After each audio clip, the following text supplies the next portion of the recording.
Halo teman-teman semuanya, selamat datang lagi di channel Steve's Learning Note. Dan sekarang kita ada di hari ke berapa ya? Ini hari ke-34 ya. Dan di hari ke-34 ini kita akan belajar sesuatu tentang yang namanya type hinting.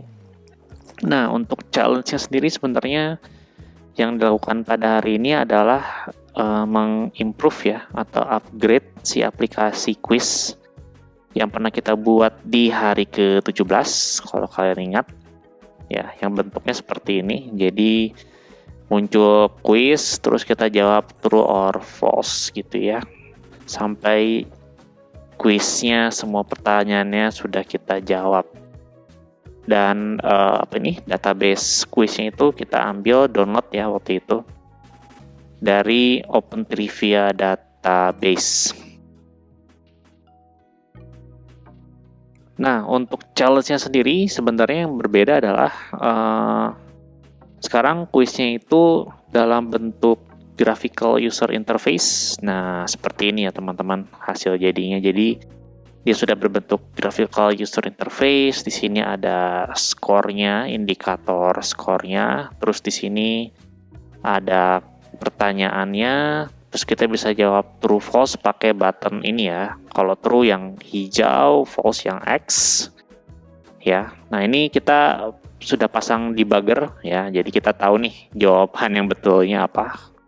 Kita coba aja nih. Misalnya pertanyaan pertama ini true ya. Kita coba jawab betul ya, true. Nah, dia ada kayak flash sedikit ya ke warna hijau, balik lagi ke warna putih, terus skor kita ke-update jadi 1 ya. Kalau kita jawab salah, warna merah ya, skor kita nggak bertambah. Dan pertanyaannya terus lanjut ya. Dan kita coba jawab asal aja ini. Sampai pertanyaan terakhir ya. Nah, ini pertanyaan terakhir dan ya keluar hasil akhirnya ya seperti ini. Dan ini menggunakan tkinter. Dan yang membedakan lagi selain ada UI-nya, cara nge-fetch database pertanyaannya itu sekarang sudah lewat API ya. Jadi langsung pakai request.get seperti yang sudah pernah kita pelajari di hari sebelumnya. Jadi sebenarnya tidak ada yang baru di hari ini. Tapi kalau kalian lihat code kita, mungkin kalian bisa notice ada sesuatu yang aneh ya, sesuatu yang baru. Kayak gini, ini apa sih? Tanda panah bool, terus ada titik 2 list questions. Terus mungkin ada di mana ya? Di sini ya. Ada teks titik 2 str gitu. Apa sih ini gitu? Nah, ini nih kalau saya scroll down, nah kalian bisa lihat juga ini apa sih titik 2 tuple str. Nah, ini tuh adalah yang dimaksud dengan Python type hint ya. Nah, typing support for type hints. Nah, intinya sih si keberadaan fitur ini dia untuk membantu kita untuk hint ya, ngasih hint kayak ini tuh expected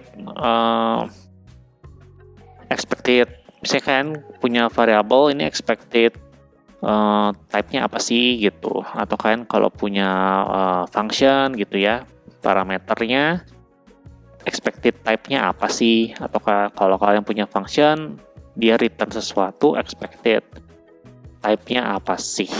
Nah, itu untuk membantu kita menganalisa code kita. Jadi kalau kita pakai IDE ya, nanti IDE-nya bisa highlight nih, oh ini function expected itu terimanya string bukan integer misalnya. Nah, sebelumnya itu kan nggak bisa ya, karena Python itu dia dynamic typing. Nah, dengan adanya fitur ini itu jadi bisa. Oke, nah saya kasih contoh ya.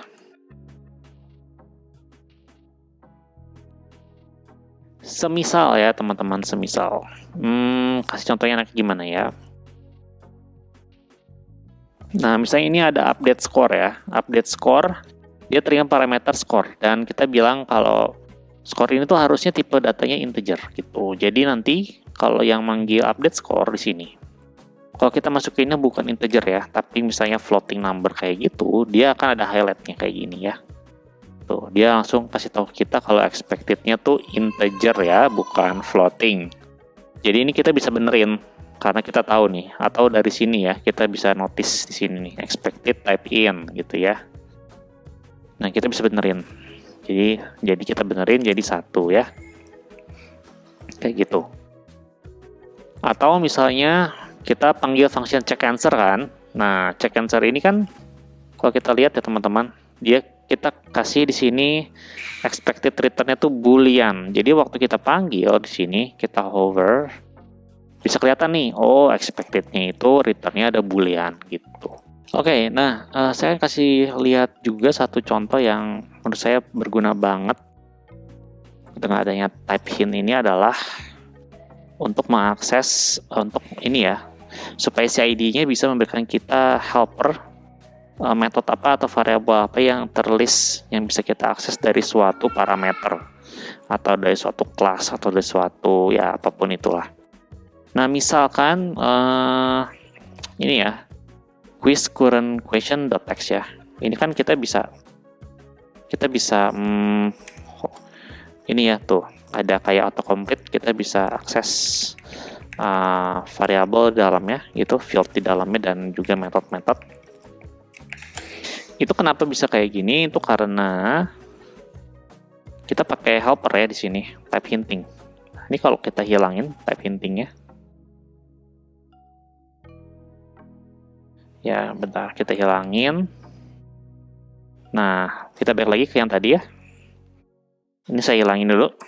Ini, nah dot ya. Nah lihat dihilang ya. Kemampuan dia bisa untuk memberikan kita helper autocomplete hilang ya, karena type hintingnya kita buang tadi.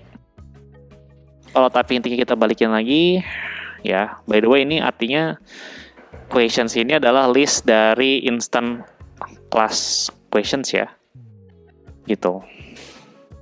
Nah ini type hintingnya harusnya baik lagi. Nah ya baik lagi ya, kita bisa isi dengan teks di sini, kayak gitu.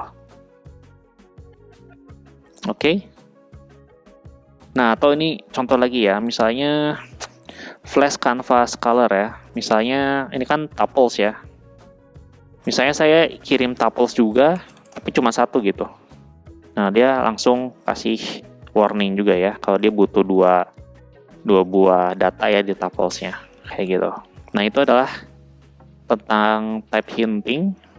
Nah, untuk saya ini berguna banget, apalagi background saya adalah dari Golang, yang dimana-mana parameter atau data itu semua harus ada type-nya ya. Nah, masuk ke dalam Python yang semuanya tidak butuh data type waktu inisialisasi variabel atau parameter, sangat frustrasi ya, lumayan lah. Jadi kita kayak harus ngecek code-nya ini di initialize di mana untuk tahu type-nya gitu kan. Nah, mungkin ya dengan adanya fitur baru ini sangat membantu sekali untuk kita bisa analyze code kita untuk mencegah bug ya, yang memang sulit untuk kita cari karena memang desainnya Python tuh seperti itu. Nah, untuk code-nya sendiri saya akan upload ya ke GitHub seperti biasa.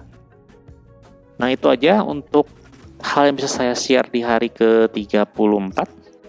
Di hari berikutnya, di hari ke-35, saya akan share tentang ini ya, environment variable, keys, dan juga mengirimkan SMS dengan bahasa pemrograman Python. Jadi untuk kalian yang belum subscribe dan aktifkan channelnya, silahkan subscribe ya, untuk bisa mendapatkan notifikasi video berikutnya. Jadi ya segitu aja. Sampai jumpa di video berikutnya. Bye-bye.